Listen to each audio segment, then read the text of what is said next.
नंदेश दादा तुमच्याकडे यायचं आहे आता. या जांभूळ अख्ख्यांमध्ये आणखीन एक गोष्ट बघायला मिळते ज्याचा उल्लेख मगाशी दिग्दर्शकांनी सुद्धा केला की द्रौपदी साकारायची होती बाबांना तेव्हा, आणि बाबांच्या नंतर आता ती जबाबदारी तुमच्यावरती आहे. तर तो अनुभव कसा असतो? बापरे, फार कठीण आहे. तिथपर्यंत पोहोचलो नाही आहे आणि पोहोचणारही नाही. कारण जसं मी मगाशी म्हणालो की लाजणं काय असतं, म्हणजे नुसता पदर घेणं, म्हणजे काही मेकअप नाही, काळा ठप्प चेहरा, रणरण तासा, आणि त्याच्यात ती द्रौपदी नुसतं असं स्माईल आणि असं नुसतं लुक कृष्णाकडे देणं. सुंदर द्रौपदी, माधुरीला लाजवेल अशी द्रौपदी. 50 मीटरचा अंगरखा घालून जो 43 मीटरचा बाबा घालायचे, त्याच्यानंतर मी जेव्हा चढवला तर मी असा झालो होतो. बापरे, लिटरली. मी म्हटलं अरे 80 वर्षाचा माणूस हा 43 मीटरचा अंगरखा कसा घालतोय, आणि त्याच आभूषणं, मग त्यात टोपी, मग ती शॉल आणि पायात घुंगर, कसा काय करू शकतोय? तो जर करू शकतो तर मी का नाही करू शकत? वा. बघूयात याच द्रौपदीची एक झलक.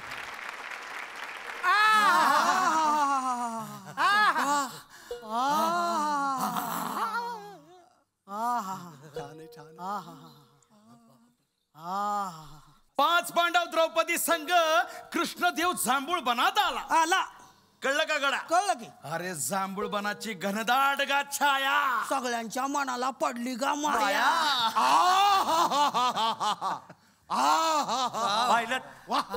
पाहिलत पांडवानो, ह्या जांभूळ बनाची ही रमणीय छाया आता नगरापासून दूर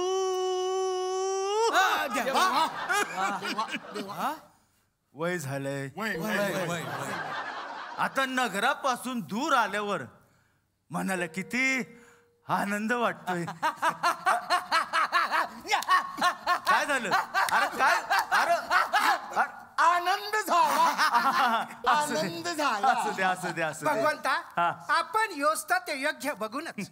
पांडवानो, या जांभूळ बनाच्या रमणीय छायेमध्ये आपण समध्यानी वनभोजन करूया. भगवंत, मी समजा योजून आणलंय. असं आपण बसा. पांडवानो बसा. भगवंता, पहिले आपण. नाही नाही नाही, पहिले आपण. भगवंता, पहिले आपण. नाही नाही नाही, पहिले आपण. भगवंता, पहिले आपण. लगेच बसायचं, वेळ घालवायचा नाही. अरे ज्येष्ठ कोण आहे? उठा उठा उठा उठा. बसा. झाडाची उडविली फळ हान केली देवगत. झाडाची उडविली फळ हान केली देवगत. आणि एका झाडाला एक फळ लईच निर्मळ हान दिठी गाभुळल. हान कर्णाला पाहून द्रौपदीचं मन पाकुळलं. कर्णाला पाहून द्रौपदीचं मन पाकुळलं. अन कर्णाला पाहून द्रौपदीचं मन पाकुळलं. झाडाची उडविली फळ केली देवगत. एका झाडाला एक फळ लईच निर्मळ देठी गाभुळलं. कर्णाला पाहून द्रौपदीचं मन पाकुळलं. कर्णाला पाहून द्रौपदीचं मन पाकुळलं. अन कर्णाला पाहून द्रौपदीचं मन पाकुळलं. सोनियाजी, मला आता पुन्हा एकदा तुमच्याकडे यायचंय. या प्लेमध्ये पुतना तुम्ही साकारता असं मी ऐकलं, तर त्याबद्दल आम्हाला ऐकायचंय. पहिल्या प्रयोगाला डॉक्टर सितारा देवी आल्या होत्या. वा. आणि मी त्यांना आग्रह केला होता की तुम्ही कार्यक्रम बघायला या. क्या कर रही हो? म्हटलं कृष्ण कर रही हो. हां, आऊंगी. फार त्यांना आधी उत्साह नव्हता यायला, पण आल्या प्रेमाने. आणि त्याच्यामध्ये मी पुतना मावशी करते. तर कार्यक्रम झाल्यानंतर जवळ आल्या, असं पाठीला थोपटलं मला आणि म्हणल्या की आज गोपी की याद आ गई. वा. तर मलाही मोठी गोष्ट वाटते खूप, कारण की गोपीजी आमचे दादागुरु अप्रतिम ते पुतना मावशी करायचे. तर बघूयात ज्याचा उल्लेख आम्ही केला याच प्रवेशाची एक झलक.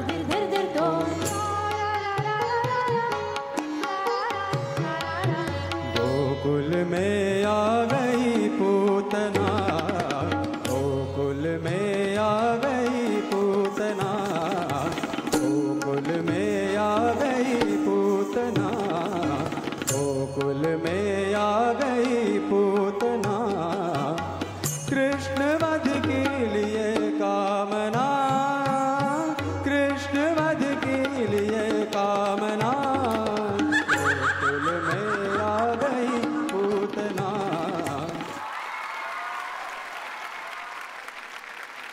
संपदाजी, आता मला तुमच्याकडे यायचं. यामध्ये तुम्ही यशोदा साकारता, तर तो अनुभव कसा असतो?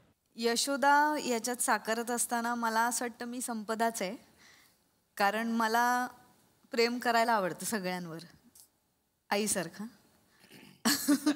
आणि म्हणजे मी गाडी चालवताना पण मध्येच कोणी आलं, त्याच्या चुकीने आलं तरी वाटतं लागलं नाही ना, तर मला वाटतं ती यशोदा आहे माझ्यात. आणि ती माझ्या चांगल्या मैत्रिणीलाच बरोबर दिसली. ती म्हणाली संपदा तूच यशोदा. क्या बात. आणि ते तूच यशोदा सतत सिद्ध करत राहण्याचंच माझ्यासमोर मी ध्येय ठेवते. तर बघूयात संपदाजींनी साकारलेल्या या यशोदेची एक झलक.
मी मराठी, झी मराठी.